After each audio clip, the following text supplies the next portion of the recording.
L'onction du Saint-Esprit rendra la présence de Dieu manifeste dans ta vie, t'ouvrira les portes des nations, attirera les gens à toi et te distinguera par des œuvres extraordinaires. Installez-vous confortablement alors que le Seigneur se prépare à déverser une tonne de grâce sur votre vie au travers du breakfast. Celui d'aujourd'hui s'intitule « Les effets de l'onction ». Inspiré de Acte 10, verset 38, permettez que je fasse pour vous la lecture. Vous savez comment Dieu a oint du Saint-Esprit et de force Jésus de Nazareth, qui allait de lieu en lieu, faisant du bien et guérissant tous ceux qui étaient sous l'empire du diable, car Dieu était avec lui. Amen.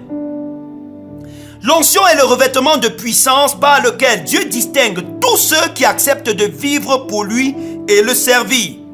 Jésus, le Fils de Dieu, quand il a renoncé à sa divinité pour revêtir notre humanité, a dû attendre d'être oint du Saint-Esprit pour commencer son ministère. Acte 10, verset 38 donne un aperçu de ce que l'onction du Saint-Esprit a fait dans la vie de Jésus et va faire dans la vôtre. Acte 10, 38 affirme qu'à cause de l'onction, Dieu était avec Jésus. Il est vrai que Dieu est omniprésent.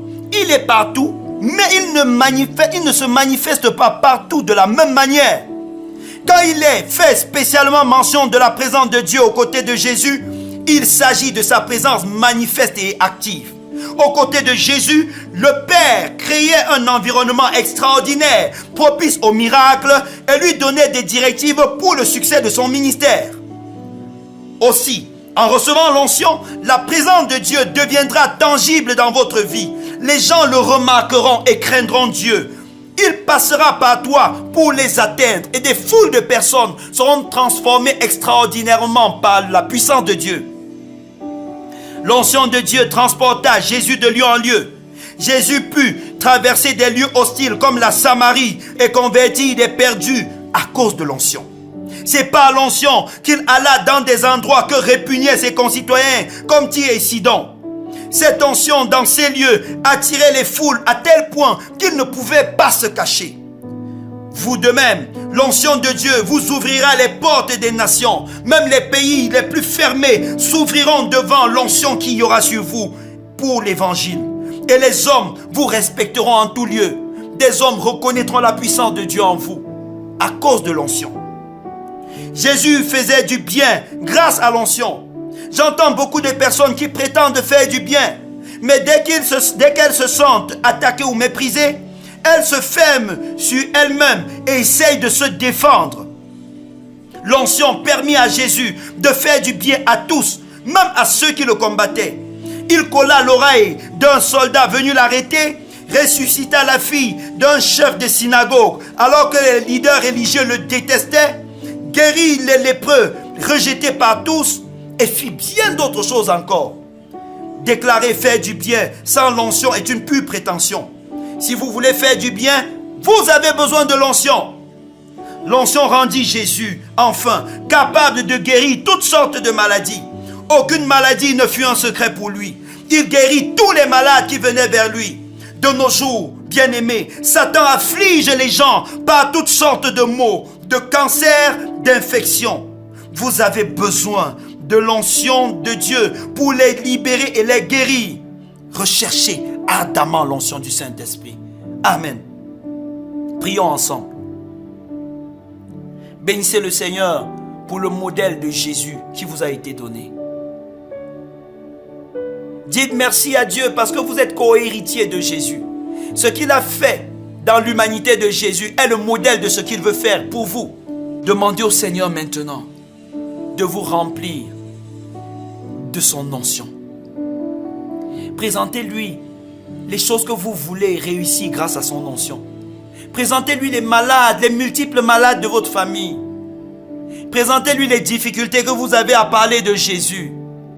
Montrez-lui votre ministère, tous ces gens à qui vous avez prêché, mais qui aujourd'hui s'engagent et demain retournent en arrière.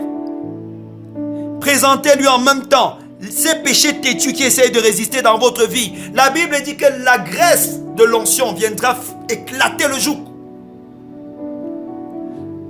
Pendant que vous demandez à Dieu de vous oindre, son onction viendra sur vous et brisera les jougs, détruira l'opprobre que Satan veut retenir sur votre vie, vous guérira personnellement en faisant de vous un agent de guérison pour les autres. Oh Père, alors que ta parole est prêchée, accompagne-la de ta vie glorieuse en tous les lieux où le son, Seigneur, de ce breakfast est écouté. Relâche ton onction, que ton huile coule abondamment, que ton huile coule sur des malades pour les guérir à cet instant. Au nom de Jésus, que le joug du cancer soit brisé du dessus de celui qui écoute. Que le joug des infections soit brisé de sa vie au nom de Jésus. Que des personnes souffrent des hépatites, des chlamydia, des maux gastriques et de toutes ces choses. Par l'onction, guéris-les au nom de Jésus. Père, que ton onction vienne comme une huile chaude, faisant fuir tout diable qui résistait dans la vie de ceux qui écoutent. Maintenant, Seigneur, rends-les capables de transporter ta présence.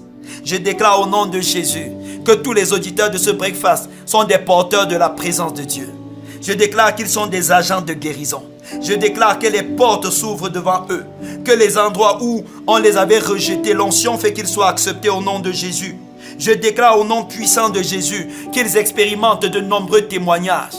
Au nom de Jésus-Christ, je déclare qu'il y aura une différence entre ton hier et ton aujourd'hui à cause de l'onction qui va te démarquer.